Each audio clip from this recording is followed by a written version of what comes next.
7:04 de la noche vamos a dar inicio.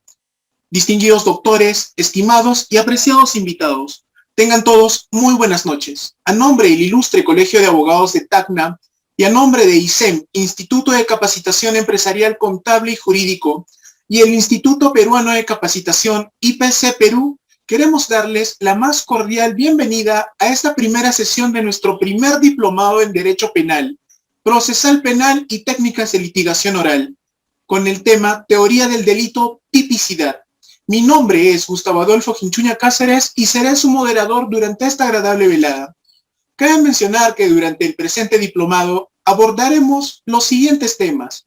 Iniciaremos por la parte del derecho penal, parte general, la teoría del delito, donde exploraremos y abordaremos los temas de la conducta, la tipicidad objetiva, la atipicidad subjetiva, la antijuricidad y la culpabilidad. Seguidamente pasaremos por la parte del derecho penal, parte especial, donde abordaremos tres ejes principales: los delitos contra el patrimonio, los delitos de tráfico ilícito de drogas y los delitos contra la vida, el cuerpo y la salud. Seguidamente culminaremos con el derecho procesal penal, donde abordaremos el tema de la investigación preliminar preparatoria en los delitos comunes, de crimen organizado y la etapa intermedia de juzgamiento y técnicas de litigación oral. El presente diplomado tiene una duración de 2 meses. Antes de iniciar con la presente sesión, les agradecemos profundamente mantener sus micrófonos apagados en todo momento, evitar el spam en el chat. También los invitamos a colocar sus interrogantes en la caja de comentarios. La ronda de preguntas se hará posteriormente a la ponencia. Sin embargo, si nuestro ponente lo cree propicio, se dará en el momento que surja esta. Muy bien, pasamos a presentar a nuestro ponente del día de hoy, el doctor Henry Coronado Salazar, quien es fiscal adjunto provincial anticorrupción del Distrito Fiscal de Lima.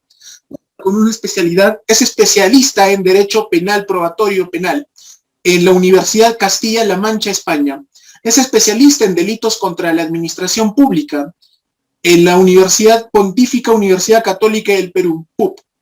Es especialista en lavado de activos, extinción de dominio y crimen organizado a través de la Universidad de Medellín, Colombia. También es especialista en contraexamen por la California Western School of Law de Estados Unidos. Nuestro ponente cuenta con un doctorado en Derecho y Ciencia Política por la Universidad Nacional Mayor de San Marcos. Es magíster en Ciencias Penales por la Universidad Nacional Mayor de San Marcos y también es conferencista nacional e internacional. Bienvenido a esta su casa, doctor Henry Coronado Salazar. Adelante, por favor.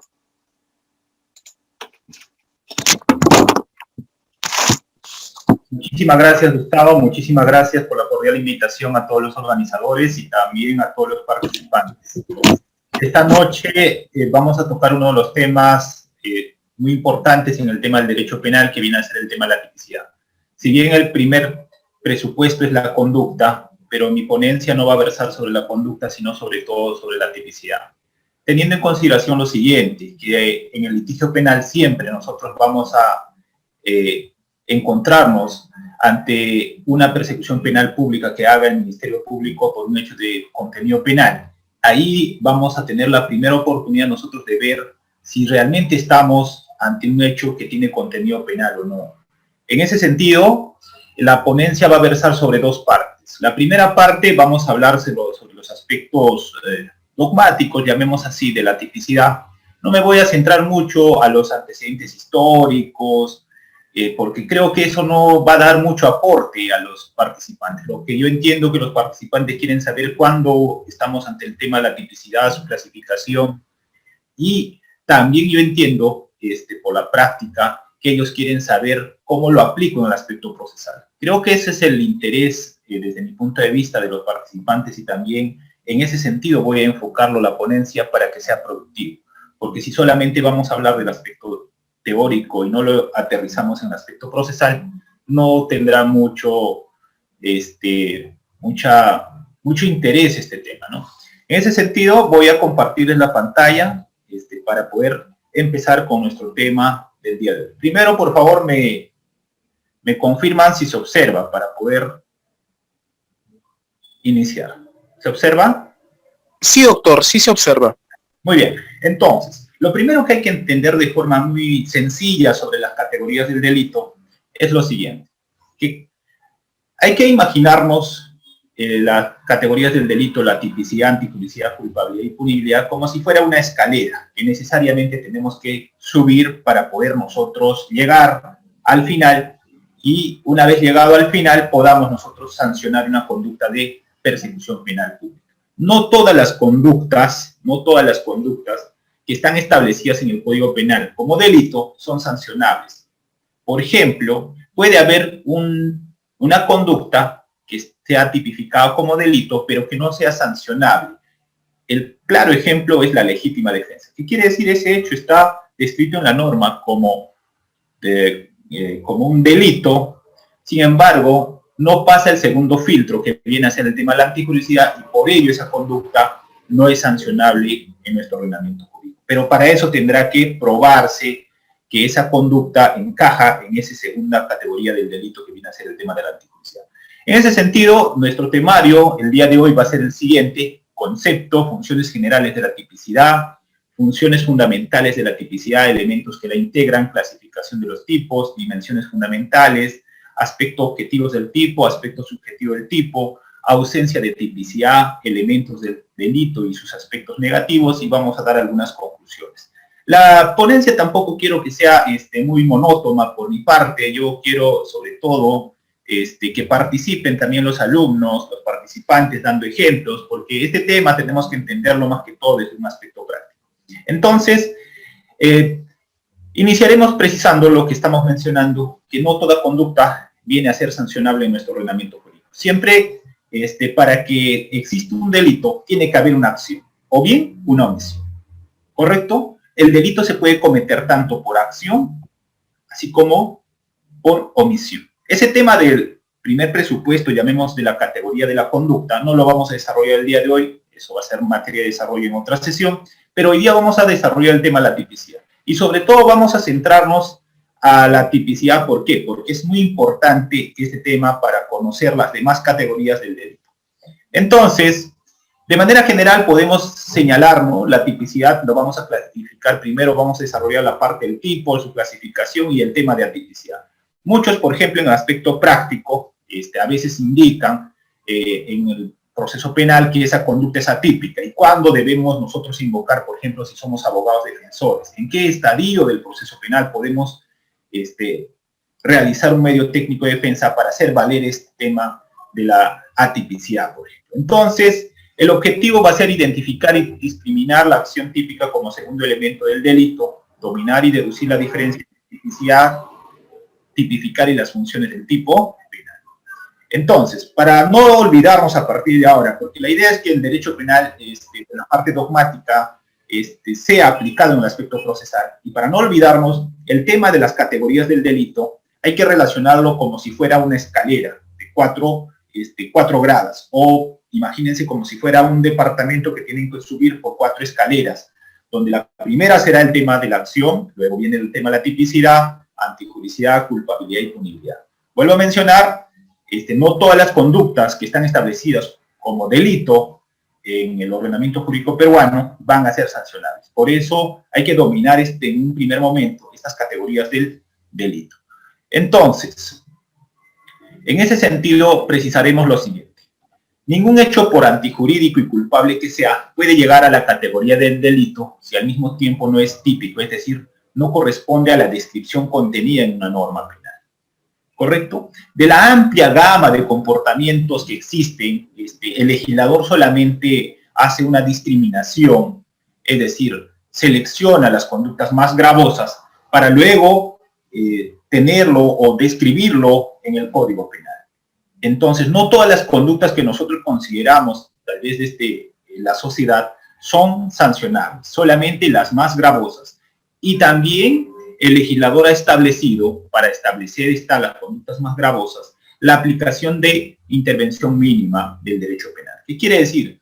Si hubiera ciertas conductas que podrían solucionarse por otros medios, aplicando otras ramas del derecho, el derecho penal no debería intervenir. Un claro ejemplo es, por ejemplo, en el tema de incumplimiento contractual.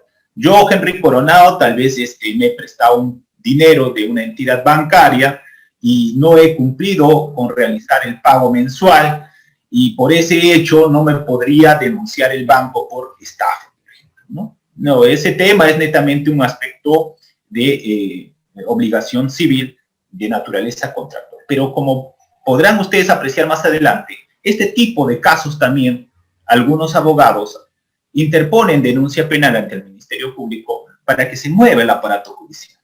Les cuento un ejemplo. Por ejemplo, tuve un caso cuando yo venía litigando, donde patrocinaba a un empresario que se encargaba de construir edificios en provincias, departamentos, y el departamentos que había entregado no estaban en las condiciones que había sido materia de contrato. El departamento a adquirir, por ejemplo, contaba de que debe tener puertas, ventanas, pisos de losa, pero este empresario no entregó en esas condiciones, es decir, entregó con la puerta, pero sin el piso, por ejemplo, sin los vidrios, ¿no? Por el tema del plazo, sobre todo. Ese hecho, por ejemplo, fue judicializado, llevado en primer lugar a nivel del Ministerio Público con una denuncia por el tema de un delito de estafa y luego a nivel del judicial, pero en el fondo lo que yo y hemos hecho ver a nivel judicial es que ese tipo de hechos no constituyen delitos de estafa, porque son temas de incumplimiento contractual. Entonces, ¿por qué es importante este comentario que les hago?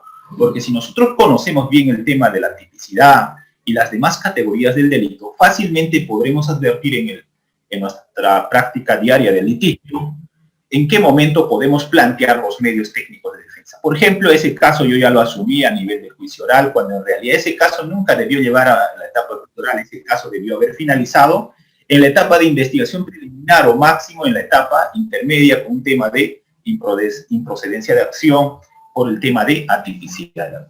Entonces, el derecho penal va a intervenir solamente en los hechos donde existe grave afectación a la sociedad, ¿correcto? Cuando existan otras ramas del derecho que puedan solucionar esa conducta, que aparentemente sería de persecución penal pública, entonces el derecho penal no va a abocarse, ¿correcto? En ese sentido, también precisar para qué sirve la teoría del delito. La teoría del delito, desde mi punto de vista, sirve a los sujetos procesales para una buena actuación de los roles que cumplen.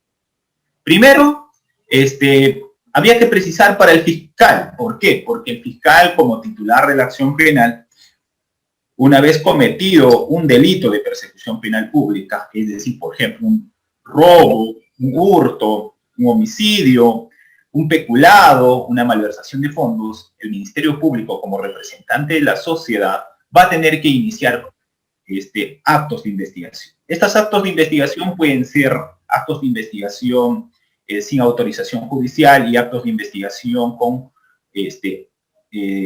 autorización judicial. Estos actos de investigación sin autorización judicial me estoy refiriendo para obtener estos medios de prueba, por ejemplo, tomar declaraciones de testigos, de agraviados, ordenar realizar pericias contables, financieras, entre otros. Pero también el Ministerio Público realiza actos de investigación con autorización judicial, como por ejemplo el levantamiento del secreto de las comunicaciones, por ejemplo, un allanamiento, entre otras. Entonces, ¿para qué es importante la teoría del delito y sobre todo el tema de la tipicidad? Se entiende que el Ministerio Público, cuando acoge una denuncia penal, lo primero que tiene que hacer es justamente revisar el tema fáctico y ver si ese hecho tiene contenido penal.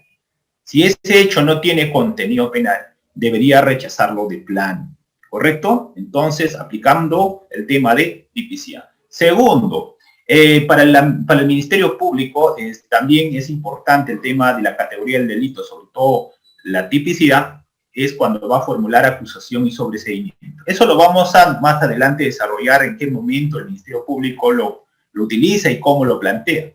Ahora bien, para la defensa también es importante conocer las categorías del delito. No solamente en el nuevo modelo se exige que uno conozca técnicas de litigación oral, no. En el nuevo modelo se exige que el abogado conozca diversas ramas del derecho, entre otras, por ejemplo, el derecho penal de la parte general, que ahora estamos comentando.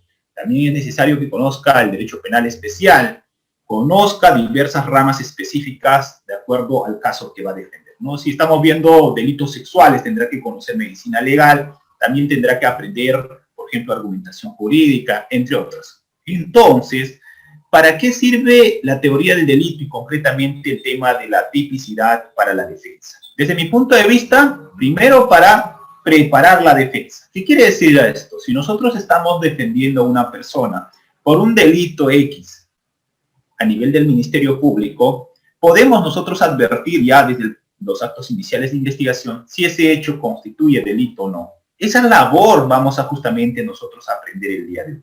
Segundo, nos va servir también para plantear los recursos. Recurso primero a nivel de diligencias preliminares, un recurso de queja puede ser, si nosotros defendemos, por ejemplo, a la parte agraviada, pero también pueden ser los recursos o los medios impugnatorios que podemos plantear, por ejemplo, en la etapa de la formalización, si nosotros planteamos una tutela de derechos, si esta es declarada infundada, podríamos apelar.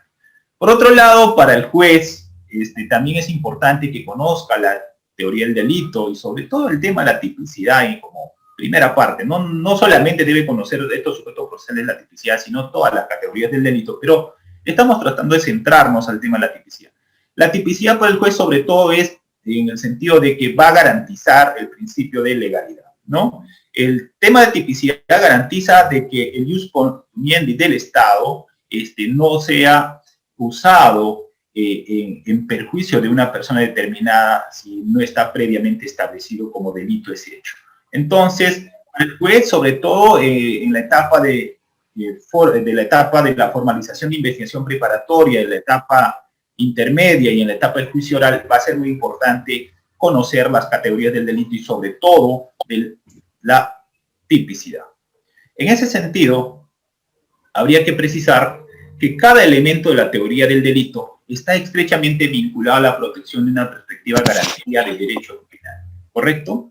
Entonces, lo que nosotros estamos comentando es la segunda categoría, llamemos así, esta noche, que viene a ser la tipicidad, porque primero tendría que ser la acción. La acción, como vuelvo a mencionar, se puede cometer delitos realizando la acción y dejando de realizar. Y aquí vendría la primera pregunta antes de poder nosotros pasar al tema que nos convoca el día de hoy. ¿Alguien me puede decir un delito que se cometa dejando de hacer? ¿Alguien del grupo de los que estamos esta noche conversando sobre este tema? ¿Alguien sabe? Sí, omisión a la asistencia familiar, doctor. Correcto. Es, por ejemplo, un delito de omisión, ¿correcto? Entonces, como podrán ver en el ejemplo que acaba de dar su compañera, el delito no solamente se comete realizando, es decir, no solamente es con acción, sino también con omisión. Un ejemplo de un delito de acción, ¿alguien me puede mencionar? ¿Alguien que sepa? Donde necesariamente la persona tiene que ejecutar algo. Dígame. Homicidio simple. Homicidio simple. ¿Por qué? Porque en este ejemplo que está poniendo su compañera Mayra, justamente hay una conducta que va a realizar el sujeto activo, ¿correcto? En este caso va a ser el de matar, ¿correcto? Ya luego de eso tendremos que analizar también qué teoría vamos a aplicar para el caso en concreto, ¿correcto? Cuando nosotros vamos a ver un delito, ya sea de acción o de omisión, detrás de ello siempre tenemos que aplicar una teoría que fundamente, ¿correcto? En este caso, en los delitos que acaban de mencionar, por ejemplo, el de homicidio, tendremos que aplicar la teoría de teoría del dominio del hecho. Pero si estamos en temas de corrupción de funcionarios, tendremos que aplicar otra teoría que se llama infracción del deber. No vamos a comentar mucho esto, solamente un comentario de manera muy general, para que ustedes recuerden que cuando estamos ante delitos establecidos en el Código Penal, primero tenemos que centrarnos si ese delito se comete realizando o dejando de hacer, es decir, ¿es de acción o de omisión? Segundo, vamos a ver el tema de la tipicidad, es decir, de la legalidad. Luego vendrá la tercera, que viene a ser el tema de la antijuricidad, y aquí podremos utilizar, de cierto modo, los presupuestos o los supuestos que establece sobre todo. A ver, voy a preguntar si alguien está bien atento. ¿Qué artículo del Código Penal yo utilizo para el tema de la antijuricidad? Para invocar la antijuricidad de una conducta en un supuesto de hecho que estoy defendiendo, como por ejemplo abogado defensor. ¿Alguien me puede indicar? ¿Alguien me puede indicar? ¿Alguien del grupo sabe? Si yo quiero, por ejemplo, invocar una norma del Código Penal usando el tema de antijuricidad, estoy diciendo, señor fiscal o señor juez, ese hecho, si bien es delito, pero no es sancionable penalmente en nuestro ordenamiento jurídico. A ver, ¿alguien? Dígame, ¿no le escuchó? Artículo 20, doctor. Claro, muy bien, sí, justamente. No olvidemos ese tema, por favor.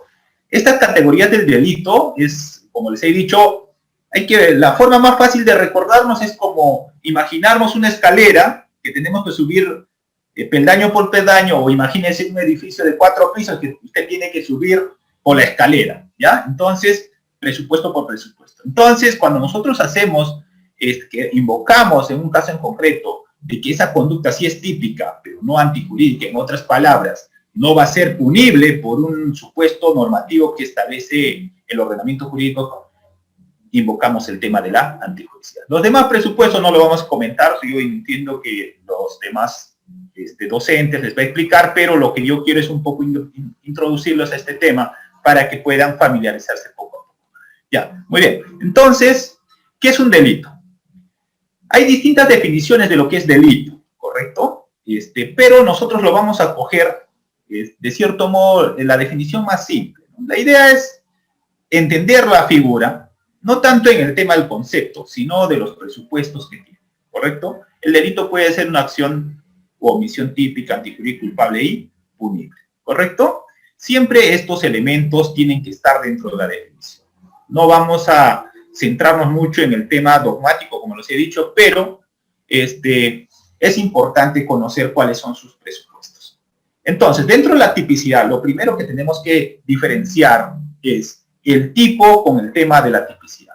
El tipo es la descripción de la conducta prohibida que lleva a cabo el legislador en el supuesto de hecho de una norma penal. En otras palabras, lo que voy a observar aquí en el Código Penal y en un artículo concreto va a ser, a ver, ¿alguien me dice? ¿Va a ser la tipicidad o el tipo? El tipo, la El tipo, correcto. No se olviden de eso. No es la tipicidad, ¿ya?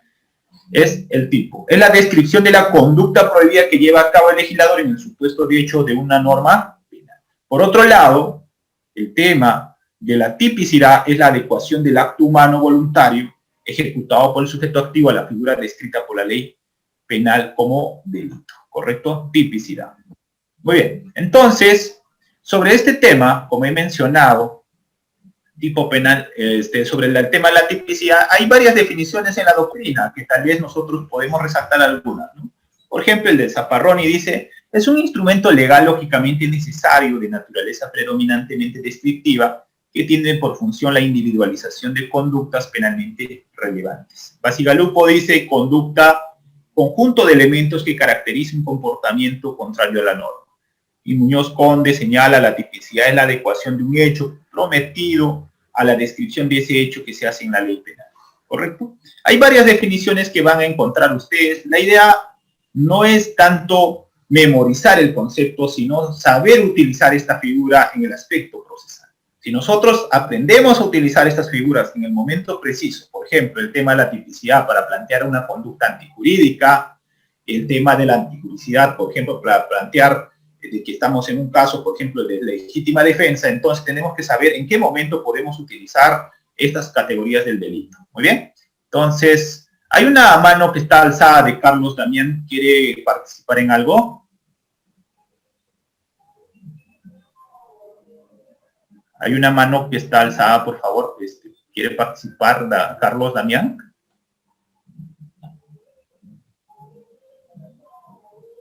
A ver. Muy bien. Entonces vamos a continuar, ¿ya? Estamos mencionando. Entonces hay varias definiciones respecto al tema de la tipicidad. El tema de la tipicidad, como ya habíamos mencionado, es el segundo elemento esencial de la infracción penal.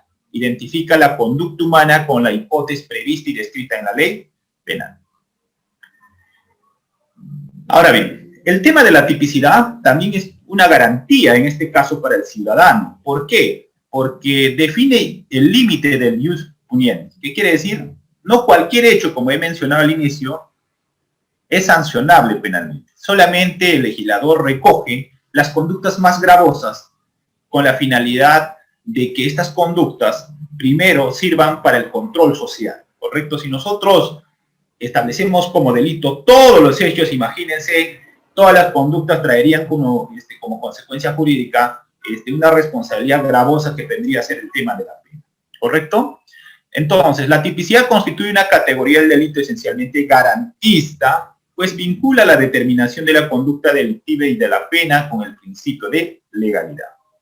El tema del principio de legalidad, no hay que olvidar que siempre va a estar vinculado a una garantía constitucional, ¿correcto?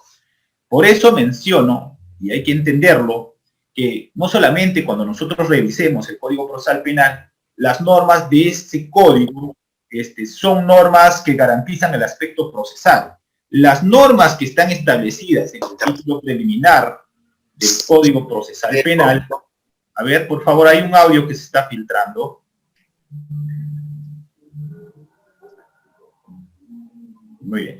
Las normas que están establecidas en el título preliminar del Código Procesal Penal son normas con rango constitucional. ¿Qué quiere decir? Son normas que acogen las garantías que están a nivel constitucional. Entonces, cuando nosotros invocamos en un caso en concreto normas del título preliminar, como por ejemplo el derecho de defensa, no estamos solamente mencionando el aspecto normativo procesal que está establecido, sino estamos invocando derechos fundamentales que tienen garantía constitucional.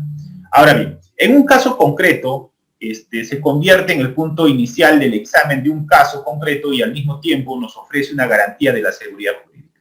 Claro está, en derecho penal, solamente en derecho penal, no puede haber aplicación analógica de una norma, ¿correcto? ¿Qué quiere decir? No puedo imputarle un hecho que no está previamente preestablecido. Yo no puedo aplicar una norma a un caso similar. Eso solamente en derecho penal no puedes hacer. En derecho civil sí puedes aplicar, incluso puedes aplicar principios generales del derecho, con la finalidad de ¿qué? De solucionar el conflicto de intereses que existen. Pero en derecho penal no. La garantía máxima que vamos a tener siempre va a ser el principio de legalidad. Ahora bien, respecto a este tema que estamos comentando ahora, que viene a ser el tema de tipicidad, en el Perú, el Tribunal Constitucional ya ha establecido como jurisprudencia lo siguiente. Ha señalado que al juez penal le corresponde efectuar el juicio de tipicidad, que no es otra cosa más que la valoración que hace con miras a determinar si la conducta de examen coincide o no con la descripción contenida en la ley penal. Es una operación mental, menciona el Tribunal Constitucional, llevada a cabo por el intérprete, que en este caso es el juez, mediante la cual se constata o verifica la concordancia entre el comportamiento estudiado y la descripción típica consignada en el texto legal. Esto está en esta sentencia, si ustedes quieren revisarlo, en la sentencia 0031-2009 PHCTC, Ayacucho, fundamento 11. ¿Correcto? Entonces, la labor de la tipicidad no solamente también, como he mencionado al inicio, está enfocado al juez, porque el juez es el juez de garantías. ¿Qué quiere decir el juez? El Ministerio Público puede ser que se equivoque, pero el que no puede equivocarse es el juez. Es el juez. Claro está, si el Ministerio Público se equivoca, por ejemplo, en la etapa intermedia, planteando la adecuación de ese hecho a un tipo penal que no corresponde, la defensa podría utilizar el tema de improcedencia de acción o el tema de sobreseimiento por la tipicidad. Muy bien. Entonces, ahora bien, la labor de tipicidad que corresponde al Ministerio Público tiene su máxima expresión en lo señalado en el literal F del inciso 1 del artículo 349. Pero cuando estamos mencionando el 349, estamos refiriéndonos al tema de la acusación. Si ustedes han visto en la práctica, el Ministerio Público tiene que ser el ente que propone, de cierto modo, que propone, por ejemplo, la pretensión punitiva, ¿correcto? Entonces, en este artículo del 349, literal F, inciso 1, se señala, la acusación fiscal será debidamente motivada y contendrá. En el F señala el artículo de la ley penal que tipifique el hecho, así como la cuantía de la pena que se solicite. Por consiguiente, una incorrecta o deficiente labor de subsunción por parte del Ministerio Público producirá ¿qué cosa? En la etapa intermedia, a ver, alguien me da una respuesta en la etapa intermedia o en la etapa de formalización, ¿qué produce la errónea subsunción del hecho al tipo penal que podría hacer el Ministerio Público? ¿Alguien? ¿El requerimiento de acusación, de control de acusación? Sí. si el Ministerio Público plantea erróneamente el tipo penal, o sea, no le ha adecuado correctamente ese hecho a un tipo penal, la defensa, ¿qué puede plantear? Estamos yéndonos al aspecto procesal. Por ejemplo, ya un ejemplo. El hecho es el siguiente. Pongamos que un alcalde, le imputan a un alcalde que se ha apropiado de caudales, es decir, de dinero de la entidad, por 10.000 soles, ¿correcto? Ministerio Público considera que ese hecho no es peculado, es malversación de fondos, ¿correcto? Y con esa imputación presenta su requerimiento acusatorio en la etapa intermedia. La defensa, ¿qué puede plantear respecto a ese tema que el Ministerio Público acaba de proponer como malversación de fondos? Si no existen esos elementos de la malversación de fondos. Un medio técnico de defensa sería solicitar el sobreseimiento por atipicidad de la conducta, ¿correcto? Entonces, vamos aterrizando un poco antes de pasarnos a la clasificación de los elementos, de que en el aspecto procesal, nosotros, si el Ministerio Público en esta etapa de diligencias preliminares o la preparatoria, incluso en la etapa intermedia, hace una calificación jurídica errónea, es decir, no la ha adecuado correctamente el hecho al tipo penal, la defensa puede utilizar medios técnicos de defensa, como por ejemplo, en un primer momento a nivel fiscal será solicitar el archivo. Segundo, ya si se ha formalizado investigación preparatoria, podrá plantear improcedencia de acción, precisando lo siguiente, de que el hecho es el que hace que se adecue al tipo penal. No es el tipo penal que adecua al hecho, no es al revés. El hecho es el que busca al tipo penal.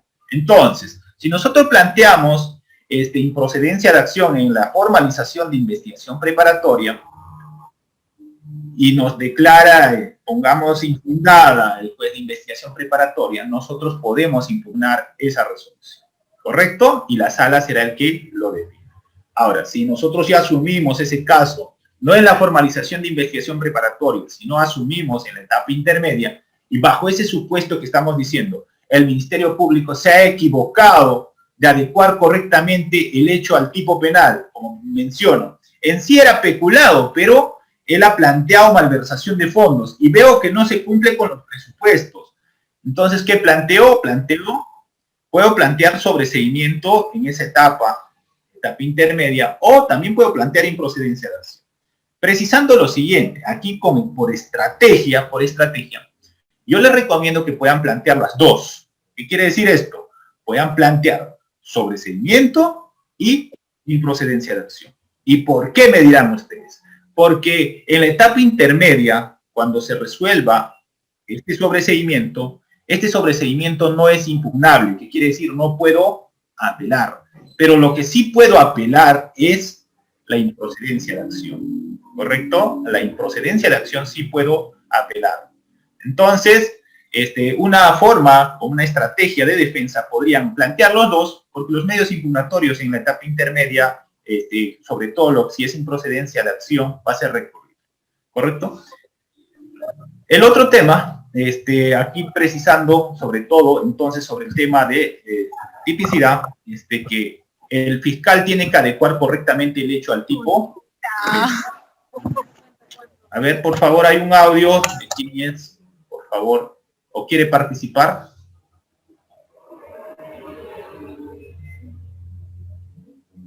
En ese sentido, de conformidad con lo dispuesto en el artículo 11 del Código Penal, una vez que nos encontramos en presencia de una acción o omisión jurídico penalmente relevante, como hemos dicho, los delitos en nuestro ordenamiento jurídico se puede cometer de acción y de omisión. El paso siguiente ha de consistir en determinar si el hecho constituye o no de los descritos en la ley penal. La tipicidad desempeña entonces una función derivada del principio de legalidad, de naturaleza garantista, una función seleccionadora. Como he mencionado, no todas las conductas son sancionables penalmente, ¿correcto? Solamente las más gravosas con la finalidad del control social. Esta función de delimitación del ámbito de lo prohibido que lleva a cabo la tipicidad supone la definición de cierto modo, la garantía, de cierto modo, de que no se cometa abuso contra las personas, ¿correcto? El derecho penal recordemos que tiene dos funciones específicas desde mi punto de vista. Una función sobre todo de prevención general y una función de prevención especial. Prevención general para toda la sociedad, para que no vuelvan a cometer o no cometan ese delito. Prevención especial para que esa persona que acaba de cometer el delito no vuelva a cometer otra acción de naturaleza que tenga contenido penal. ¿Correcto? Entonces, si bien existen otras funciones,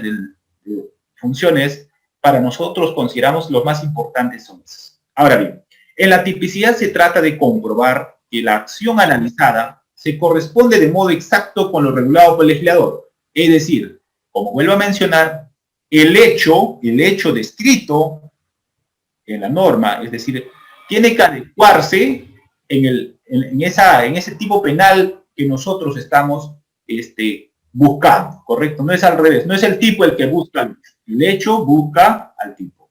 La tipicidad como categoría conceptual establece una relación de correspondencia entre el mundo fáctico y la norma interpretativa. A ver, ¿quién está con el micro, por favor? A ver, vamos.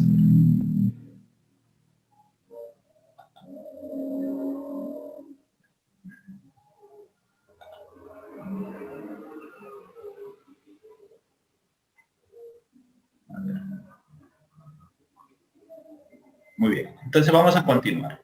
Estamos mencionando entonces el tema de la tipicidad. Ahora, la tipicidad, como he mencionado, es el segundo elemento de la categoría del delito. Y debe quedar claro que no todo comportamiento, acción o omisión es constitutivo de delito. Lo será cuando se compruebe que tal comportamiento está descrito como punible en la ley penal y sea al mismo tiempo antijurídico y culpable. Claro está, como hemos visto en el ejemplo que ha dado la compañera, en el caso de legítima defensa, no va a pasar estas categorías del delito que estamos mencionando, esa conducta. El abogado tendrá en un momento dado que solicitar, por ejemplo, el tema, o tendrá que invocar lo establecido al tema del artículo 20 del Código Penal para establecer que esa conducta, si bien es típica, pero no es antijurídica, por ejemplo, si invocamos el tema de legítima defensa. Ahora bien, todos los elementos esenciales del comportamiento punible deben estar descritos en la norma penal. Y esto es la misión fundamental de la tipicidad. Pero también precisar que no todas las conductas están descritas en el tipo penal, porque va a haber ciertos tipos penales de remisión, ¿correcto? Esto se llama la ley penal en blanco. Por ejemplo, ¿alguien me puede dar un ejemplo de una ley penal en blanco que sepa? A ver. O que esté establecido en leyes especiales. ¿Alguien? El delito de contrabando, doctor. Claro, los delitos aduaneros, en este caso, sí son leyes penales especiales. Por ejemplo, el tema de la ley de lavado de activos está en una ley especial. Quiere decir lo siguiente, por ejemplo, los delitos medioambientales también, ¿correcto? Quiere decir que si usted recurre al Código Penal y abre su código, y usted quiere buscar dónde está el lavado de activos, ¿saben qué artículo está? No va a encontrar, ¿correcto? Entonces, hay ciertos tipos penales de revisión, que quiere decir que tenemos que ingresar a una ley especial para encontrar la conducta, ¿correcto? Y es más, puede ser que en esta ley especial no esté específicamente establecido la conducta, sino a veces se remite incluso a normas extrapenales, como por ejemplo reglamentos, entre otras, que unidos hacen la conducta bajo este parámetro que estamos mencionando de la tipicidad. Entonces, rige en esta materia, en el tema del derecho penal, como les he dicho, no se aplica el tema de analogía. Aquí no podemos aplicar un supuesto parecido o similar para un hecho determinado. No, no, no. Eso lo podrán aplicar en otras ramas, como por ejemplo en el derecho civil, el derecho administrativo, no sé, pero en derecho penal no. Aquí se aplica el principio de legalidad. Y el principio de legalidad viene a ser esa garantía para todos los ciudadanos en sí, porque si no habría el tema de principio de legalidad, cualquier persona podría detenerte, cualquier persona podría imputarte un delito, cualquier persona podría ser pasible de una sanción. Bajo el principio de legalidad se exige sobre todo que la conducta prohibida esté previamente establecida por parte del legislador.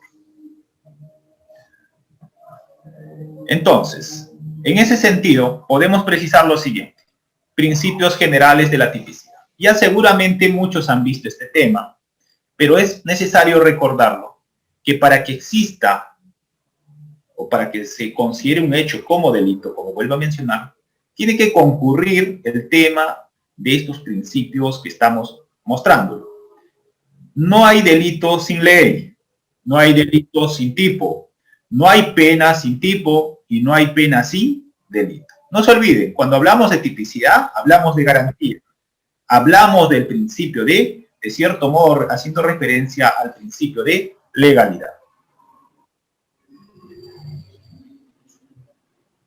Ahora bien, la categoría de la tipicidad expresa las exigencias del principio de legalidad para el funcionamiento del derecho penal.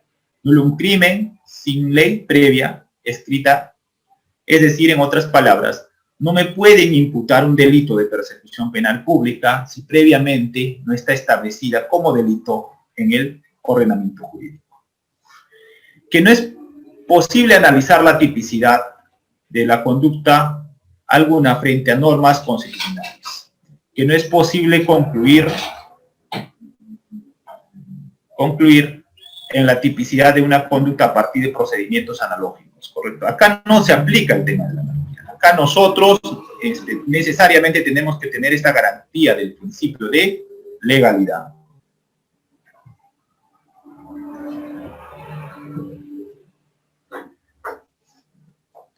Ahora bien, el tipo tiene en derecho penal una triple función. Una función seleccionadora, una función de garantía y una función motivadora en general. ¿Correcto? En ese sentido, la función seleccionadora está referido... A ver, ¿dónde estamos? Seleccionadora está referido a que solamente se va a sancionar conductas, como he mencionado ya desde el inicio, conductas gravosas que requieran para el control social. La función de garantía en este caso es la medida que solo los comportamientos subsumibles en el tipo penal pueden ser sancionados penalmente, y la función motivadora o general es sobre todo para que los ciudadanos no cometan este tipo de conductas prohibidas, sobre todo. ¿Correcto?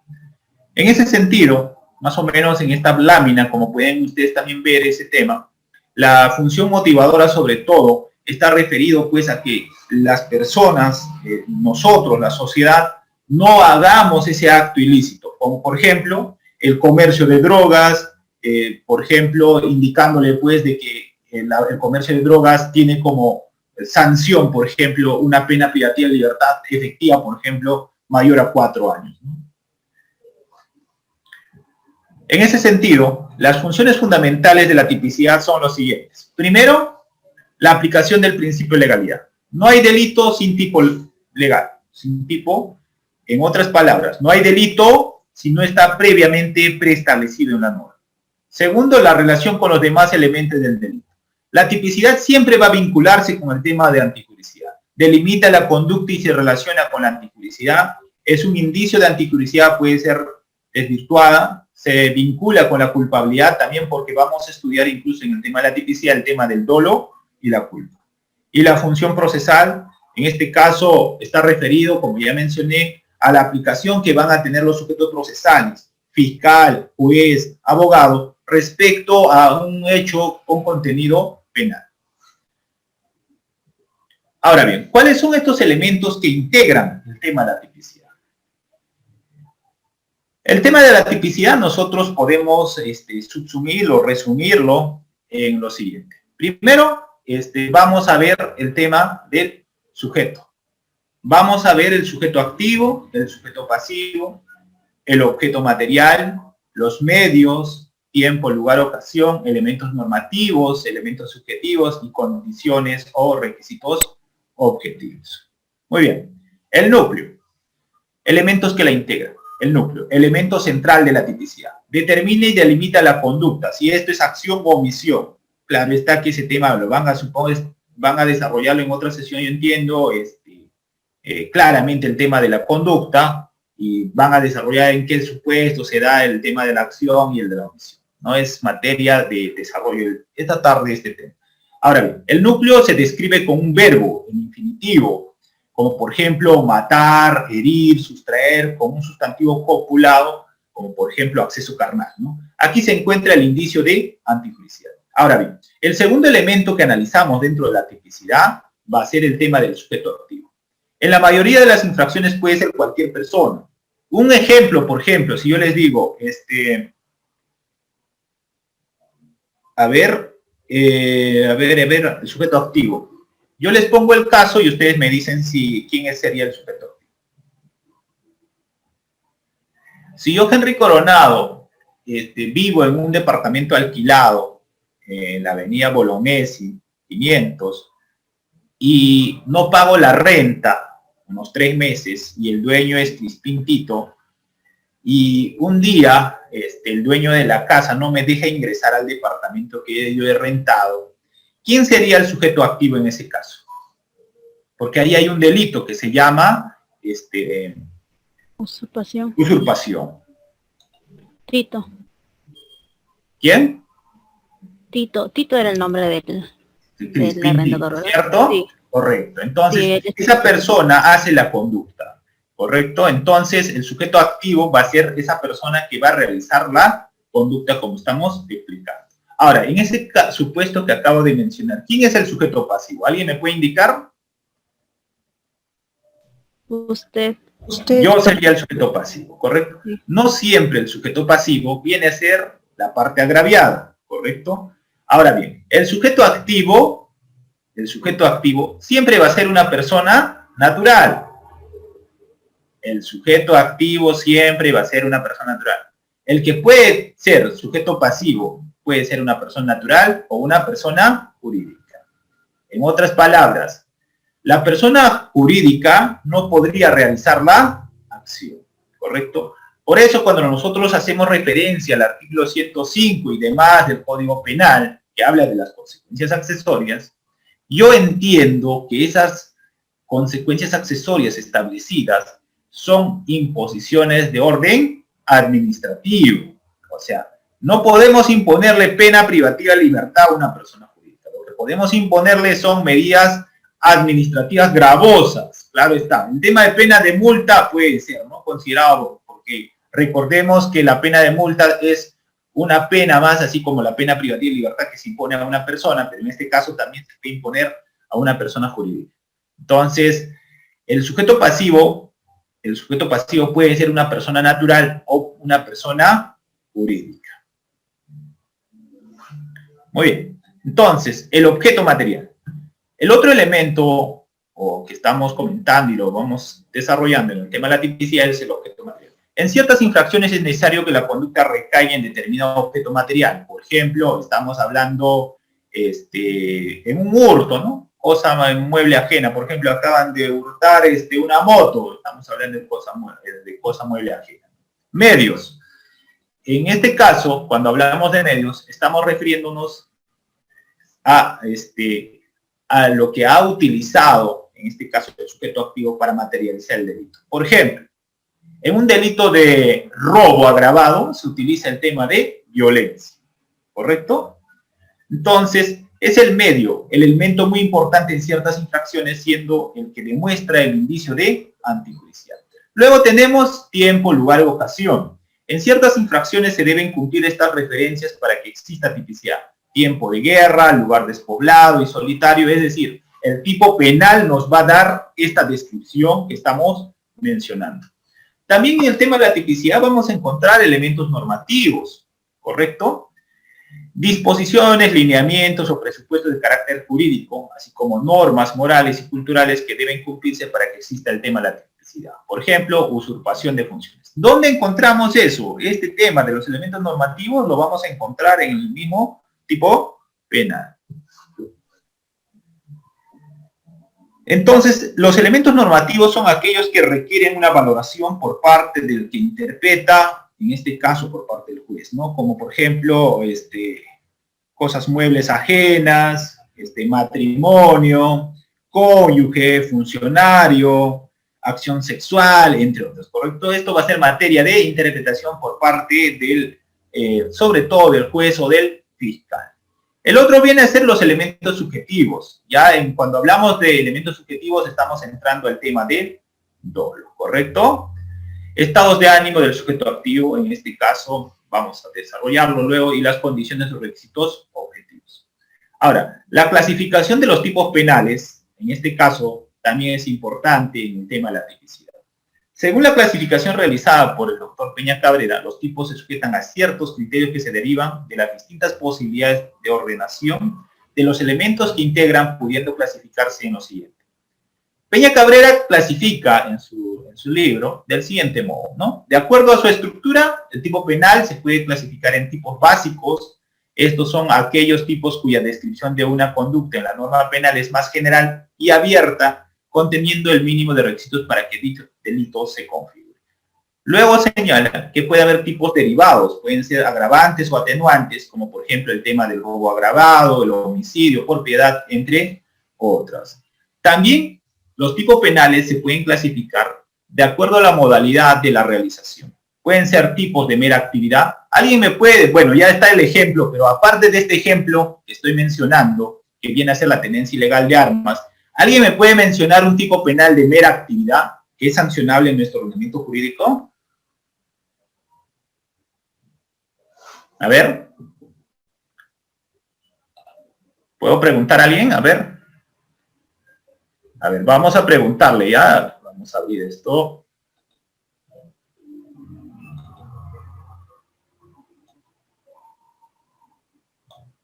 A ver. A ver, ¿alguien me puede dar el ejemplo del delito de tipo de mera actividad? Mañana, si yo creo que se va a cometer este delito, ¿ah? El Día del Padre. ¿Conducción en estado de ebriedad? Claro. Por el simple hecho de que estés conduciendo con signos de haber libado licor, más allá de lo permitido, eso sí, ¿no? 0.50, no me equivoco, tiene que pasar. Es decir, no tomes más de 2 vasos, ¿no? 2, hasta máximo 3, porque si pasas de 3 vasos de cerveza ya va a pasar los 50. Entonces, implica que el tipo se satisface con la realización del acto o omisión por parte del agente, independientemente de si el resultado se consuma o no. En este caso del ejemplo que acaba de dar su compañero o compañera, no es necesario que, por ejemplo, el sujeto activo ocasione un daño, es decir, atropelle o se accidente, no. El tipo penal se materializa con el simple hecho de conducir bajo el estado, en este caso, de haber consumido licor, ¿correcto? Pero debe sobrepasar el margen permitido. Ahora bien, otro tipo penal que clasifica Peña Cabrera sobre este tema, de acuerdo a la modalidad de realización, son los tipos de resultado, ¿no? Aquí, por ejemplo, ponemos como ejemplo el tema del robo, ¿no? Se consuma el tipo con la producción de un resultado que trasciende la acción. O sea, para que exista robo, necesariamente tiene que haber cosa, la sustracción, ¿no? ¿Alguien me puede dar otro ejemplo del tipo penal de modalidad de realización por resultado? ¿Es necesario que exista ese resultado para que se materialice el tipo? Homicidio. Homicidio. Excelente ejemplo. Claro, tiene que existir, en este caso, ese resultado, muerte, para que sea sancionable por homicidio. Muy bien. Muy bien. Vamos así participando para que puedan ustedes también entender un poco este tema. Muy bien. Siguiente. Vamos con la siguiente clasificación, de acuerdo con la afectación del bien jurídico. Tipos de lesión. En este caso, para la consumación del tipo se requiere el daño. Ejemplo, lo descrito, por ejemplo, en el 205, las lesiones. Y hay tipos penales también de peligro. La consumación del tipo requiere la sola posibilidad de peligro de un bien jurídico determinado, ¿no? En este caso, de tipos de peligro, se pueden dividir también en tipos de peligro abstracto y tipos de peligro concreto. Por ejemplo, en el tipo de peligro concreto podríamos estar en este ejemplo de creación de un peligro mediante fuego o explosión, ¿no? Cuando el tipo penal establece una inmediata relación entre una situación de peligro con un bien jurídico determinado. En cambio, en el tipo penal abstracto, aquí no. De manera determinada la concreción de alguna acción, pero el resultado se mantiene latente mientras dure la puesta en peligro de un bien jurídico. Esto podríamos hablar sobre todo ese ejemplo que acaba de dar su compañera, de que es un tipo penal de tipo abstracto, en este caso, el ejemplo que podríamos mencionar respecto a la conducción. A ver, saquemos de la duda. ¿La conducción en estado de ebriedad es un tipo penal de peligro abstracto o concreto? Abstracto. Concreto. ¿Abstracto o concreto? A ver, ¿qué dicen ustedes? Conducir en un vehículo en estado de ebriedad es un tipo penal de peligro abstracto o concreto.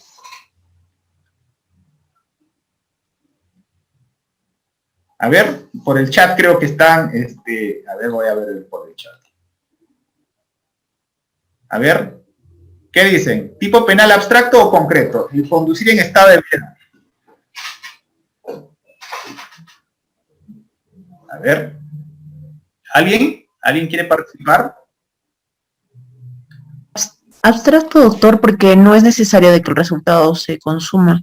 Claro, efectivamente es abstracto. No es necesario que exista el resultado concreto, o sea, no es necesario que atropelle, que mate, sino el simple hecho de que el conductor esté con signos de haber libado licor que supere el riesgo permitido. El otro, de acuerdo al bien jurídico protegido. Puede haber tipos simples, en este caso el ejemplo es el delito de hurto, donde se protege el patrimonio, pero en los tipos compuestos, por ejemplo, hablamos del robo. No solamente se protege el patrimonio, sino también otros elementos como la integridad física, la libertad, entre otros, ¿no? Libertad de tránsito, entre otros. Ahora, por las características del agente, también puede haber tipos comunes cuando la tutela recae en un solo bien jurídico. Ejemplo, el delito de hurto, protege solamente el patrimonio. Tipos cuyo agente es calificado, por ejemplo, en el tema del parricidio, del infanticidio. No todo el mundo puede ser autor de este tipo penal, solamente la que la norma señala quién puede ser sujeto activo. Ahora bien, respecto a los tipos de delitos especiales propios, son aquellos delitos que no tienen correspondencia con la persona común. Ejemplo, el delito de tortura, el artículo 231, y solo pueden ser realizados por un funcionario o servidor público. Ahora también puede haber tipos de delitos especiales propios, ¿no? ¿Correcto? En este caso, por ejemplo, el delito de extorsión, la extracción ilegal de bienes culturales, aquí son aquellos que sí tienen correspondencia con la persona común, sin embargo, la comisión por parte de un agente cualificado denota un agravante. Es decir, tiene que ser alguien que la norma, de cierto modo, exige una cualidad especial. ¿Correcto? Para estar en este tema de tipos de delitos especiales propios. Por ejemplo, la extracción ilegal de bienes culturales, ¿no? Ahora, la tipicidad como categoría se compone de dos dimensiones fundamentales. ¿Cuáles son estas? Tipicidad objetiva y la tipicidad subjetiva. En esta etapa de la tipicidad objetiva, en la etapa de tipicidad objetiva, se analiza si la acción objetivamente considerada se corresponde con la exactitud con aquello que de modo abstracto se regula en la norma. ¿Correcto? Es lo que nosotros vamos a observar en el tipo penal. Ahora bien, la tipicidad subjetiva, en cambio, está referido al tema del conocimiento y la voluntad. Estamos haciendo mención sobre todo al dolo. En ese sentido, los aspectos objetivos del tipo, en este caso, y si nosotros disgregamos un poco más este tema, podríamos precisarlo del siguiente modo. Los elementos de la estructura del tipo penal, entonces, va a ser la conducta activa u omisiva, el resultado, el nexo causal, sujeto activo, sujeto pasivo y presupuestos objetivos. Muy bien. La conducta. Si bien este tema ustedes lo van a desarrollar en otra sesión, de manera muy general lo tocaremos este tema. La conducta típica es el elemento principal del aspecto objetivo del tipo. Lo que se tratará de comprobar es si esta conducta reúne todos los requisitos de un determinado tipo penal. Es decir, que el resultado es obra atribuible al autor. ¿Correcto? Segundo, la conducta y su aspecto negativo. La conducta es el primer elemento básico del delito. Por eso he mencionado, ese tema no lo vamos a desarrollar, van a desarrollarlo, y se define como el comportamiento humano voluntario, positivo o negativo, encaminado a un propósito. Es voluntario dicho comportamiento porque es decisión libre del sujeto y es encaminado a un propósito porque tiene una finalidad al realizar la acción u omisión. La conducta puede ser de acción o de omisión. Y esta última se subdivide en omisión simple y omisión por comisión. Ese tema de la comisión por omisión y todo lo demás será materia de otra clase. Muy bien. La conducta tiene tres elementos. Un acto positivo o negativo, acción o omisión. Y aquí habría que recordar que en nuestro ordenamiento jurídico se puede cometer delitos haciendo y dejando de hacer. Ahora bien, un resultado también. Y el otro elemento es una relación de causalidad entre el acto y el resultado. Muy bien. El acto es el comportamiento humano positivo o negativo, como hemos dicho, que produce un resultado. Positivo será una acción que consiste en una actividad en un hacer, mientras la omisión es una inactividad. Por ejemplo, acción, como bien lo ha mencionado su compañero, será, por ejemplo, el tema de dispararle a una persona y ocasionarle la muerte. Y una conducta por omisión sería, por ejemplo, una madre que deja de lactar a su menor hijo y a consecuencia de ello fallece, por ejemplo, ¿correcto? Entonces, la acción en sentido estricto es la actividad voluntaria realizada por el sujeto, consta de un elemento físico y de un elemento psíquico. El primero es el movimiento y el segundo es la voluntad del sujeto, ¿correcto? Estos son sus elementos de la acción. Muy bien. Ahora, por otro lado, también hemos mencionado que la conducta puede materializar la comisión de un delito por omisión, ¿no? En este caso va a haber una manifestación de la voluntad, una conducta pasiva, sobre todo de inactividad, un deber jurídico de obrar y un resultado típico jurídico. El ejemplo que estamos poniendo, por ejemplo, sobre la omisión sería la madre que deja de lactar a su menor hijo de 2 días de nacido y a consecuencia de no haberse alimentado, muere. Pero este hecho de dejar de lactar debe tener de cierto modo, debe ser intencional, o sea, por eso hablamos de una voluntad, y esta una conducta pasiva, es decir, tiene la obligación de hacerlo, pero no lo hace, ¿correcto? Un deber jurídico de obrar y ocasiona un resultado típico, en este caso puede ser la muerte del menor. Muy bien, entonces, la conducta, existen causas para excluir la conducta. Para excluir la conducta, por ejemplo, podemos mencionar los movimientos de la mano por picadura. Ese tipo de conductas, por ejemplo, un picazón que pueda dar un zancudo, ese tipo de conductas no es punible, ¿correcto? El estornudo, ese tipo de conductas no es punible. Solamente va a ser punible los que recoge el ordenamiento jurídico que son trascendentales para establecer como conducta de un tipo penal. El estado de inconsciencia absoluta, el sonambulismo y todo eso no es punible. O sea, no vamos a encontrar en un tipo penal donde diga se sanciona con pena privativa de libertad aquel que está caminando sonámbulo, ¿correcto? O la fuerza física irresistible, ¿no? Muy bien. Ahora bien, el resultado, como hemos dicho, acá hay una causa y una consecuencia, ¿no? En el resultado hay que comprobar la existencia del objeto de la acción. Hay que verificar la producción de la lesión o del peligro para el bien jurídico protegido. La cosa ajena, por ejemplo, en el tema de los delitos de hurto, la persona, por ejemplo, en el delito de lesiones o en los delitos de homicidio, el documento, por ejemplo, en falsificación de documentos, entre otros. El nexo causal es comprobar la existencia de la relación de causalidad. Estamos hablando de los 3 elementos en concreto.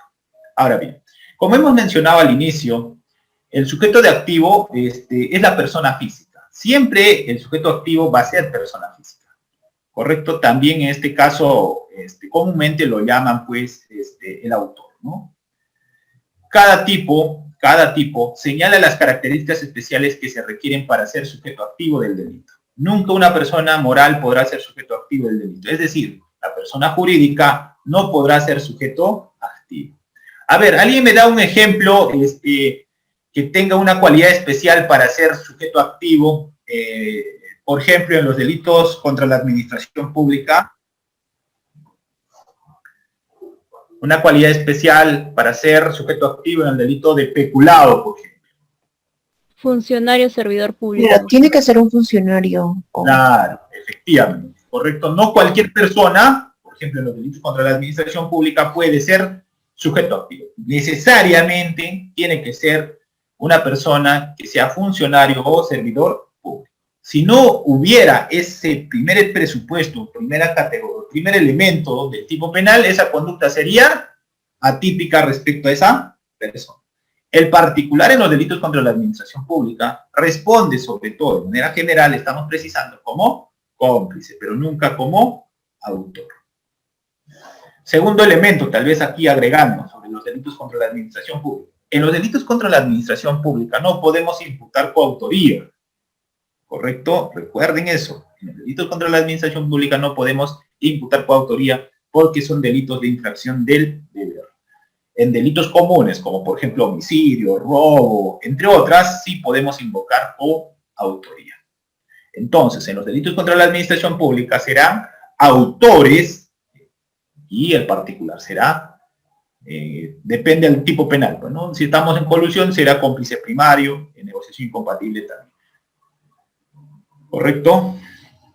Ahora, sujeto pasivo es la persona física, es decir, persona natural, o también puede ser la persona jurídica, ¿correcto? Que recae el daño o peligro causado por una conducta del delincuente, en este caso del sujeto activo. Pero no siempre el sujeto pasivo viene a ser el agraviado. ¿Alguien me puede dar un ejemplo donde el sujeto pasivo no necesariamente es el agraviado? ¿Alguien? A ver. ¿Alguien me puede dar un ejemplo donde el sujeto pasivo no necesariamente es el agraviado? ¿Sería sujeto pasivo de la acción, doctor? Ya, a ver, un ejemplo, donde no necesariamente el sujeto pasivo es el agraviado. A veces nosotros relacionamos diciendo, ¿no? El sujeto pasivo es el agraviado, no necesariamente, no siempre coincide eso. A ver, voy a ver el chat, a ver. Doctor, ¿puede ser el vigilante de un banco? Ya, pero ¿qué ha sufrido qué? ¿En qué delito? ¿Lesiones? Sujeto pasivo, ya. Sujeto pasivo, bueno, lesiones ahí sí sería, hay coincidencia. Puede ser en el delito de robo, pero que éste haya sufrido una lesión. Claro, ajá, puede ser ahí. El otro ejemplo, mira, claro que podemos poner es en los delitos contra la administración pública. El agraviado es el Estado, ¿ya? Sujeto pasivo. Pero el que va a representar los intereses no va a ser el procurador municipal, el que va a representar los intereses va a ser la Procuraduría Especializada en Delito de Corrupción, ¿correcto? El sujeto pasivo no va a ser directamente la entidad, digamos la Municipalidad de Tacna, del cual se han robado $1 millón, ¿no? El sujeto pasivo es el Estado en general, ¿correcto? Muy bien, vamos a continuar, muy bien. Eso es para entenderlo más o menos, de que el sujeto pasivo puede ser persona natural y también puede ser una persona jurídica. Por ejemplo, a una empresa acaban de robarle sus bienes, ¿no? Sus maquinarias, no sé, póngase un ejemplo de robo. El sujeto pasivo puede ser persona jurídica. En el aspecto procesal, ¿no? Antes de irme, porque a veces se nos va el tema de la idea. En el aspecto procesal, si ustedes representan a una persona jurídica, tienen que solicitar su introducción al proceso penal. Para la introducción al proceso penal, así como si fuera una parte agraviada, se hace una audiencia ante un juez de investigación preparatoria. No es automático, ¿correcto? No es que yo solo presento un escrito al fiscal y ya soy tercero civil en este caso, ¿no? No. Si ustedes quieren ser como terceros civiles responsables en este caso, si les invoca, digamos, a la empresa, pongamos en el supuesto de que a la empresa también se le está investigando, para su introducción como tercero civil responsable, tiene que haber una audiencia en la etapa por el juez de investigación preparatoria. Si nosotros somos agraviados en este caso, digamos, nos han robado nuestros bienes y nosotros estamos representando a la empresa, tendremos que constituirnos como actor civil en ese caso, ¿ya? Pero para constituirse en actor civil tiene que ser mediante una audiencia. Mediante una audiencia. Si nosotros nos constituimos en actor civil, cesa la legitimidad del Ministerio Público respecto a la pretensión civil. Primer punto. Segundo punto. el actor civil tiene que acreditar el daño, ¿correcto? Puede haber tipos penales, puede ser que el tipo penal, es decir, el delito respecto a la acción penal se archive en la etapa intermedia, llamemos así, pero puede haber reparación civil. Del mismo modo, puede haber sentencia absolutoria en juicio oral, pero con reparación civil. Entonces, la recomendación aquí es, si nosotros defendemos a una empresa como parte agraviada y ahora queremos defender sus intereses, hay que constituirnos en actor civil. En el otro supuesto, si a la empresa el Ministerio Público le está imputando también como parte involucrada en la comisión del delito, para ser involucrada necesariamente tiene que darse una audiencia ante un juez de investigación preparatoria y eso se llama la introducción del tercero civil responsable. Muy bien. A ver, hay un audio, por favor. Muy bien. Continuamos este tema. A ver, estamos... Entonces, sujeto activo ya le hemos precisado. El sujeto activo es el que realiza la acción. Esto vamos a pasarlo. El sujeto pasivo también ya lo hemos mencionado.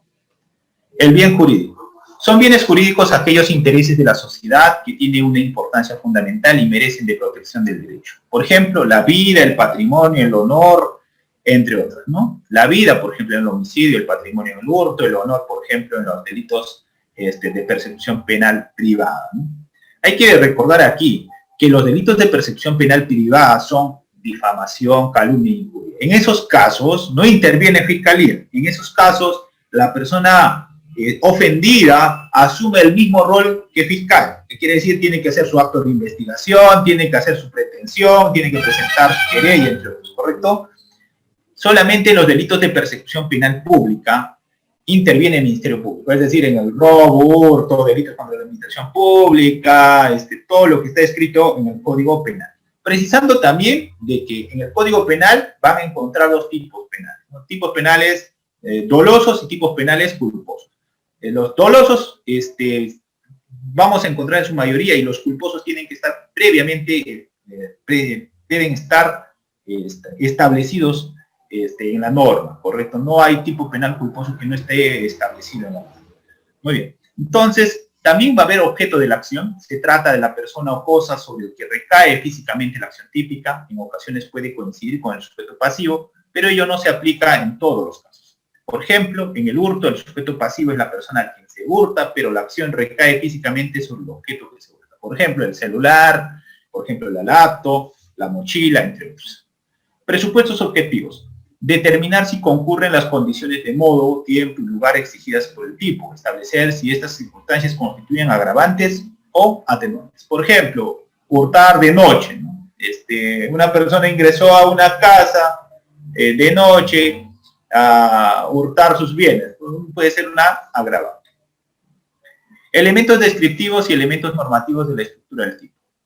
Vamos a encontrar dos elementos. Elementos descriptivos se refiere al concepto tomado del lenguaje común que se puede percibir a través de los sentidos. Por ejemplo, cosa mueble, mano armada, muerte, lesión, daños, ¿correcto? Elementos descriptivos. Los elementos normativos, por otro lado, son aquellos factores que solo pueden ser determinados mediante una apreciación de valor, empleando para ello elementos lingüísticos, como por ejemplo, las buenas costumbres, insolvencia, autoridad, entre otros.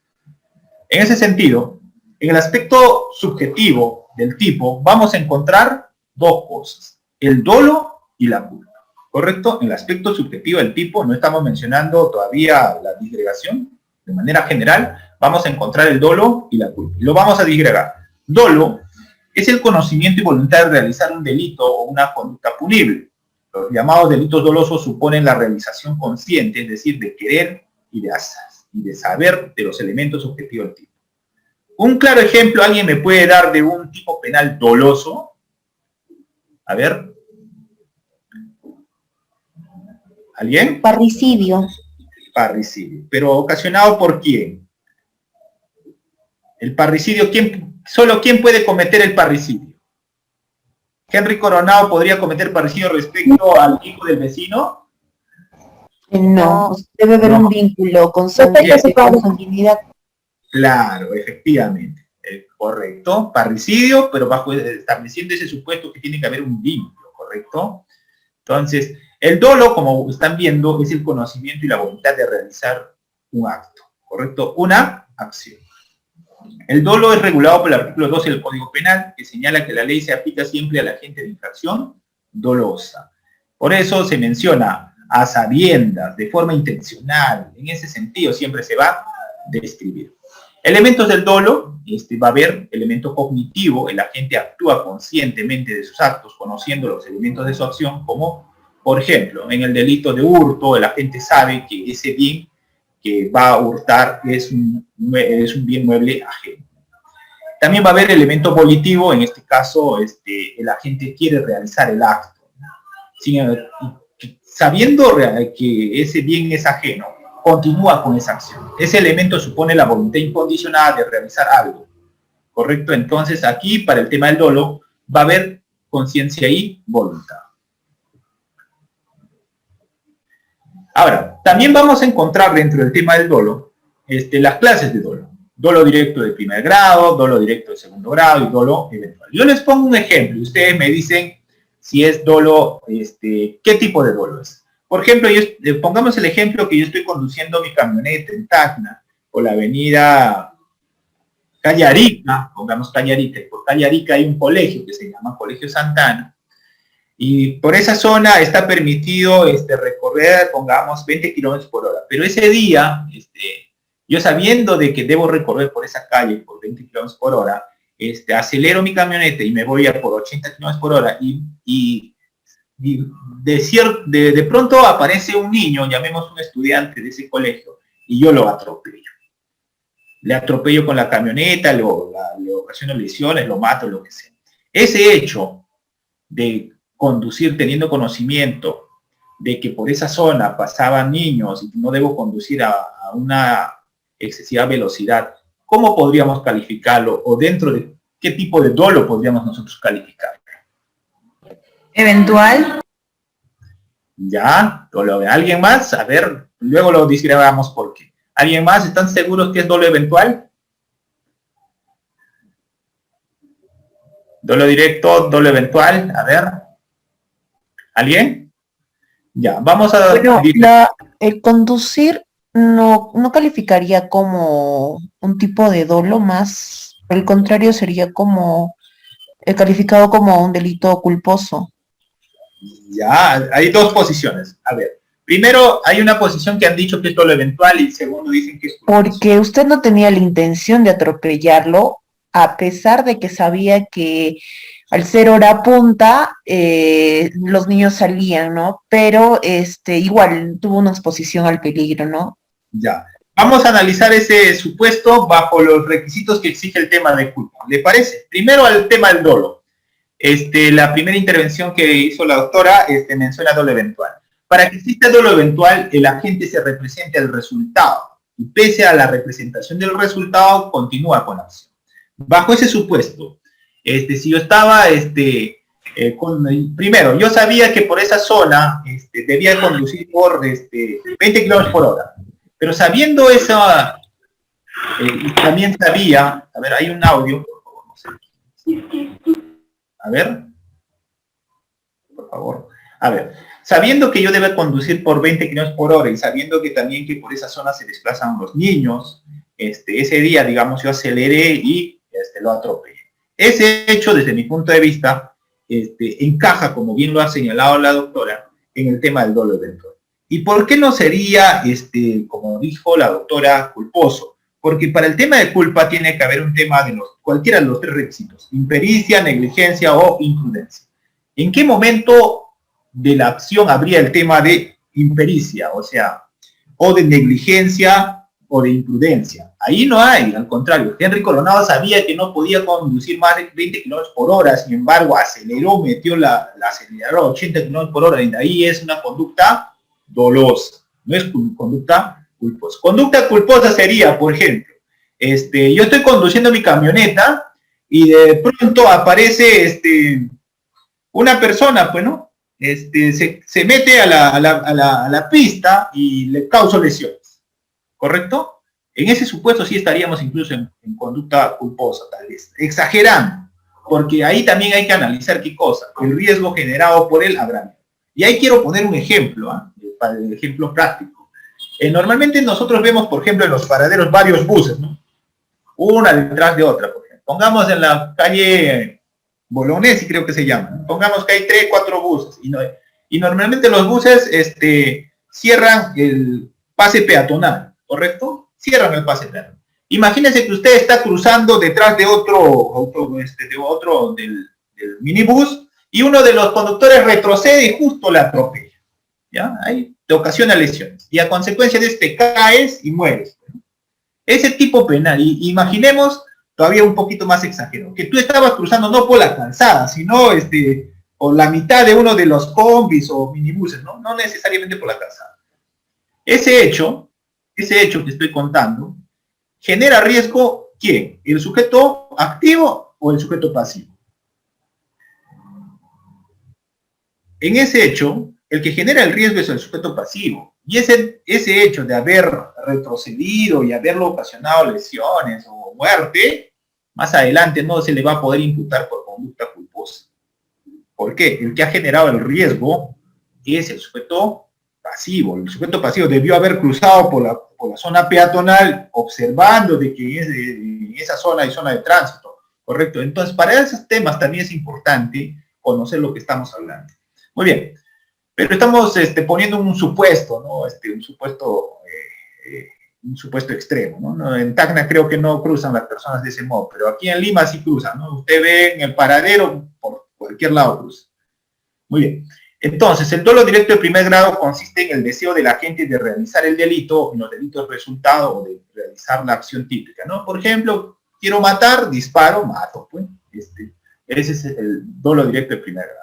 El dolo directo de segundo grado, conocido también como dolo indirecto o dolo de consecuencias necesarias, el agente en un principio no tiene como meta la realización de la acción, pero se prevé como posible y luego continúa con la acción, ¿no? Estando decidido a realizarlo.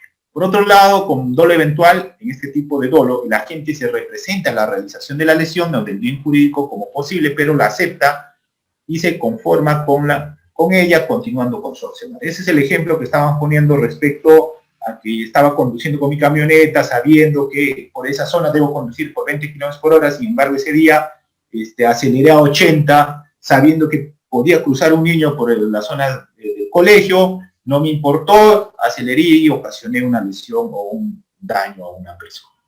Muy bien.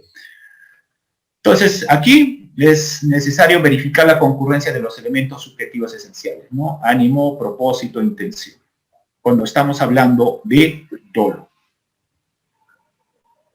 Por otro lado, también tenemos que, cuando nosotros analizamos este tema de la tipicidad, tenemos que tener en cuenta el tema del error de tipo, ¿no? El error de tipo puede ser vencible o invencible. Si es invencible, elimina el dolo y la culpa. Pero si es vencible, elimina el dolo y subsiste la culpa. Ahora, el otro elemento que estamos desarrollando viene a ser el tema de la culpa. Para el tema de la culpa es necesario que existan estos 3 requisitos: impericia, negligencia y imprudencia. Un ejemplo, si nosotros, por ejemplo, digamos que Henry Coronado es médico y pongamos Katy Ríos, Katy Ríos es una señora que se hace una operación, pongamos que está embarazada, ¿ya? Y en ese proceso de la operación, Henry Coronado, por ejemplo, hace que se olvide la gasa en el estómago, en el cuerpo de la paciente. Y a consecuencia de ello, por ejemplo, Katy,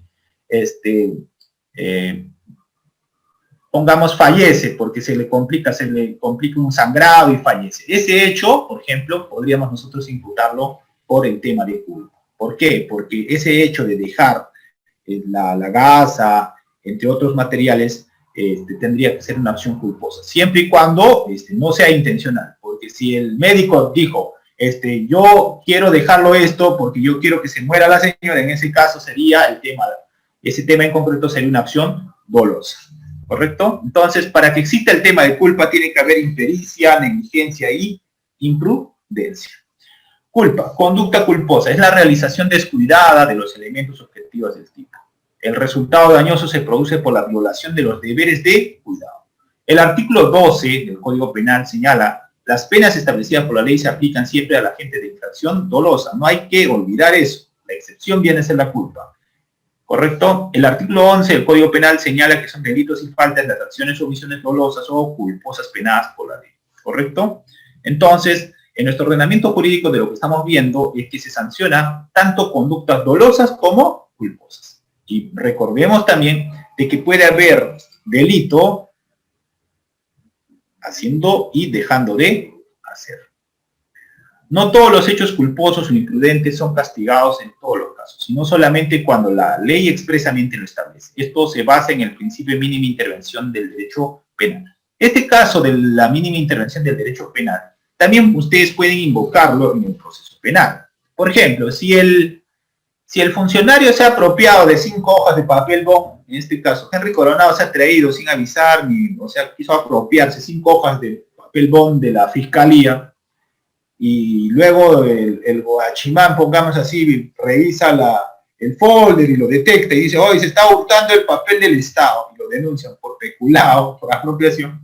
En un momento dado, si bien ese hecho podría ser considerado como delito de peculado por apropiación, en un momento dado podríamos nosotros invocar en el proceso penal mínima intervención del derecho penal, ¿correcto? Teniendo en cuenta que actualmente el tema del peculado no tiene una cuantificación mínima. Es lo mismo llevarse 10 céntimos que llevarse 1.000.000. Hoy en día en nuestro ordenamiento jurídico no existe una cuantificación mínima para establecer el tema del peculado, tan igual que para el tema de lavado de activos. Para el lavado de activos, del mismo modo, no existe un monto mínimo del cual se puede establecer que este hecho constituye lavado de activos. Muy bien. Entonces, nuestra jurisprudencia señala que en los delitos culposos el agente siempre deberá haber previsto el resultado, o de haberlo previsto confía en que dicho resultado no se producirá, actuando en consecuencia con negligencia, imprudencia o impericia. En el tema de la culpa, no es admisible el tema de la tentativa. El tema de la tentativa es admisible solamente en delitos dolosos. Tampoco se admite el tema de la participación, no sea que ustedes imputen, se le está imputando a Henry Coronado por haber ocasionado lesiones como autor y como cómplice o partícipe al copiloto. No, eso no ocurre, ¿ya? Muy bien. Entonces, el tema de la culpa puede ser clasificado del siguiente modo. Culpa consciente, así como culpa inconsciente. Culpa consciente se presenta cuando, si bien el agente no quiere causar lesión a un bien jurídico, esta se da como una posibilidad, confiándose el agente en que ello no se realizará. Y la culpa inconsciente es cuando el agente no quiere el resultado lesivo, ni se lo plantea como posibilidad, sin embargo actúa inobservando el deber objetivo y cuidado. ¿Alguien me puede dar un ejemplo de culpa consciente? ¿O de culpa inconsciente? A ver, para pasar a este tema.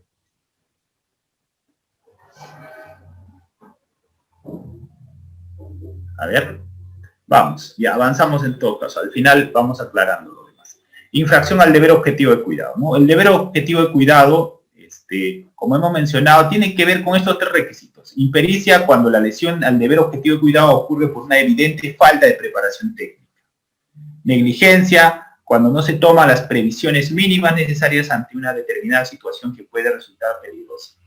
Imprudencia cuando de manera confiada el agente no actúa con la atención y ocuciosidad debida para evitar dicho peligro. Muy bien, el deber subjetivo de cuidado atiende a la capacidad individual y el nivel de conocimiento o previsibilidad de un sujeto en particular. Muy bien, en ese sentido, en el aspecto subjetivo del tipo, estamos analizando el dolo y la culpa. En el tema de la culpa no existe la intención de causar el daño. Se sanciona a las personas porque incumplen un deber de actuar con el necesario cuidado, con diligencia indispensable para evitar causar daño a las personas y a la comunidad. Es punible excepcionalmente, los delitos menos graves son delitos menos graves y sobre todo también la pena es menos gravosa en los delitos culposos. Elementos de la culpa, el deber objetivo de cuidado. El ordenamiento jurídico determina cuál debe ser el comportamiento de una persona en una situación concreta de riesgo. Es decir, siempre vamos a encontrar como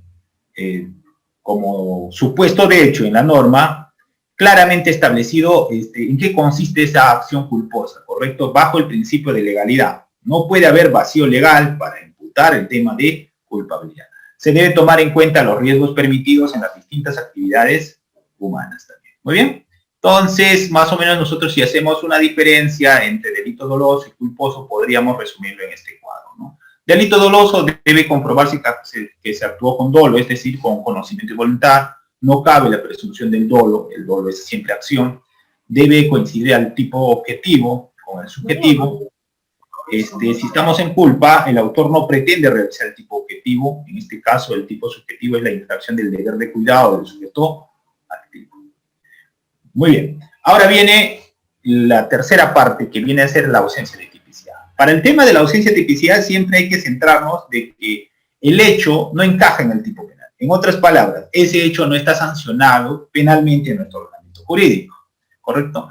¿Y cuándo lo vamos a plantear? Lo vamos a plantear, como hemos mencionado desde el inicio. Podemos plantearlo cuando se apertura la investigación en diligencias preliminares. Podemos plantearlo en la etapa de la formalización de investigación preparatoria, a través de un medio técnico de defensa que podría ser la improcedencia de acción. O podemos plantearla incluso en la etapa intermedia a través de un sobreseimiento, ¿correcto? El tema de la atipicidad siempre podemos como defensa plantear en cualquier etapa del proceso. Ausencia de tipicidad. Si una conducta no está tipificada en la ley penalmente, ¿correcto? Existen dos excepciones, cuando una conducta parece cumplir los elementos de la tipicidad, pero falta alguno de ellos. Una conducta es antijurídica, pero no está descrita en la ley, ante lo cual el legislador la debe incluir en la normativa legal, ¿no? Hay que tener en cuenta algo. A muchos abogados hoy en día a veces confunden, plantean el tema de la atipicidad en la etapa intermedia y cuestionan el aspecto probatorio. El aspecto probatorio no se cuestiona en la etapa intermedia. El aspecto probatorio, es decir, no hay suficientes medios de prueba y luego hablan de tipicidad. No. O bien vas por tipicidad o bien vas por falta de elementos de convicción o medios de prueba. En los medios de prueba en la etapa intermedia no se van a debatir. Los medios de prueba se debaten en la tercera etapa del proceso, que viene a ser la etapa de juicio oral. Entonces, si nosotros planteamos atipicidad o ausencia de tipicidad, estamos haciendo mención, desde mi punto de vista, concretamente al tema de improcedencia de acción como medio técnico de defensa. Aspectos negativos de la atipicidad. Ausencia de tipo es la carencia del tipo, es decir, en el Código Penal no existe la descripción típica de una conducta determinada. Por ejemplo, no existen tipificados los delitos de blasfemia, entre otros. Conclusión, como vemos, no confundir la atipicidad, no encuadración de la conducta, con la ausencia del tipo. No existe en el Código Penal la descripción legal del delito. Son dos cosas totalmente distintas, ¿no? Entonces, resumiendo este tema, podemos mencionar del siguiente modo. Hay elementos del delito y sus aspectos negativos, ¿no? Por ejemplo, este cuadrito les va a servir muchísimo. Cuando hablamos de conducta, estamos hablando de ausencia de conducta. Tipicidad, ausencia de tipo, atipicidad. Anticuricidad, causa de justificación. Justamente cuando su compañera mencionaba, doctor, el artículo 20 del Código Penal, justamente estamos mencionando causa de justificación. Culpabilidad, inimputabilidad, condicionalidad objetiva, acá inculpabilidad, punibilidad y todo lo demás. Muy bien. Entonces, en las categorías del delito, como estamos viendo, siempre va a haber lo siguiente. Vamos a ver acción, tipicidad, anticuricidad, culpabilidad y punibilidad. En otras palabras, para que un hecho sea sancionable, un hecho que tiene contenido penal, sea sancionable con una pena, privacidad de libertad, prestación de servicios u otra, tiene que cumplir estas categorías del delito. Como he mencionado, hay que imaginarnos como si fuera una escalera, ¿correcto? Este sería el primer peldaño, segundo, tercero, cuarto y quinto. Si no, hay que imaginarnos también como si fuera un edificio de 4 pisos o de 5 pisos. 1, 2, 3, 4, 5. Que necesariamente tienes que pasar por esta, para llegar, por ejemplo, a la azotea de tu departamento. ¿Correcto? Entonces, la acción, la tipicidad, anticuricidad, culpabilidad y punibilidad son las categorías del delito. Hoy hemos conversado un poco de tipicidad y luego seguramente van a conversar sobre la acción y la anticuricidad. Señalado esto, entonces, vamos a precisar, culminando ya esta tarde o esta noche sobre el tema, señalando lo siguiente. La tipicidad es la adecuación de la conducta al tipo penal. La acción típica es solo aquella que se acomoda a la descripción objetiva. La tipicidad se encuentra fundamentada en el artículo 2, inciso 24d y en el 139, ¿no? El principio de inaplicabilidad por analogía de la ley penal y de las normas que restringen derechos. Recordemos que en derecho penal no se aplica la ley penal analogía. No se aplica por analogía la ley para sancionar a una persona. Si no está previamente preestablecida, no se puede sancionar a una persona por esa conducta. El aspecto negativo de la tipicidad es la atipicidad, ¿correcto? Señalado esto, entonces, damos por finalizado esta parte y ahora sí, si hubiera alguna duda, lo vamos a resolver. Muchas gracias, doctor Henry Coronado, por la presente disertación. Realmente ha sido una sesión muy interesante y cabe resaltar bastante didáctica en torno a la temática teoría del delito, tipicidad, de nuestro primer diplomado de Derecho Penal, Procesal Penal y Técnicas de Litigación Oral. Para efectos de una sesión más productiva, invitamos al público a realizar preguntas o comentarios respecto al tema tratado.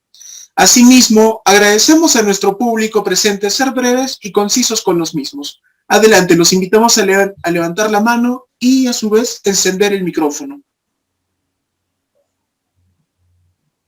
Claro, les voy a pasar los materiales, así que no se preocupen. Eso para que puedan repasar, siempre a veces, para que puedan tener como referencia. La idea es un poco recordar este tema, ¿no? Y poder aplicarlo en el aspecto procesal.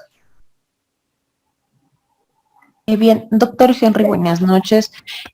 Cuando hablamos de los delitos de mera actividad, mencionamos como un ejemplo la conducción en estado de ebriedad, pero que también se constituía como un delito abstracto. Entonces, podríamos decir que los delitos de mera actividad, que los delitos abstractos van a ser siempre delitos de mera actividad, o es que son completamente diferentes cuando se referencia a este tipo de delitos. No, va a depender, doctora. No todos los delitos de mera actividad van a ser de peligro abstracto. También puede haber de peligro concreto. Eso va a depender de acuerdo al tipo penal que vamos a analizar, ¿no?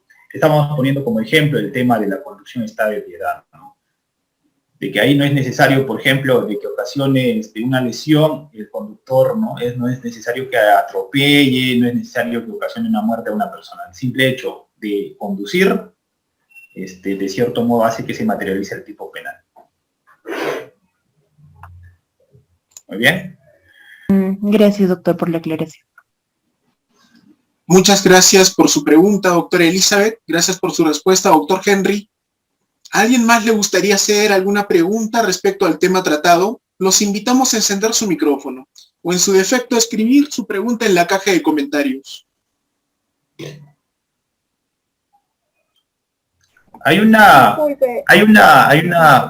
A ver, en el chat hay uno nos puede aclarar, le echaban de la casa, dice, el ejemplo de hace rato, lo echaban de la casa. ¿A qué se refería, por favor? A ver si nos puede aclarar eso. ¿Alguien que ha escrito ahí en el chat, dice, en el ejemplo de hace rato, dice, le echaban de la casa, por no pagar. Ese tema estaba mencionando, ¿no? Hay un delito que se llama usurpación, que se materializa cuando, por ejemplo, usted vive en una casa alquilada y el dueño le desaloja por no pagar una renta y le cambia, por ejemplo, la chapa o el PIN. Ese hecho es delito de usurpación en la modalidad de cambio de chapa. A eso me refería cuando hacía mención eso. A ver, la otra pregunta, si hubiera.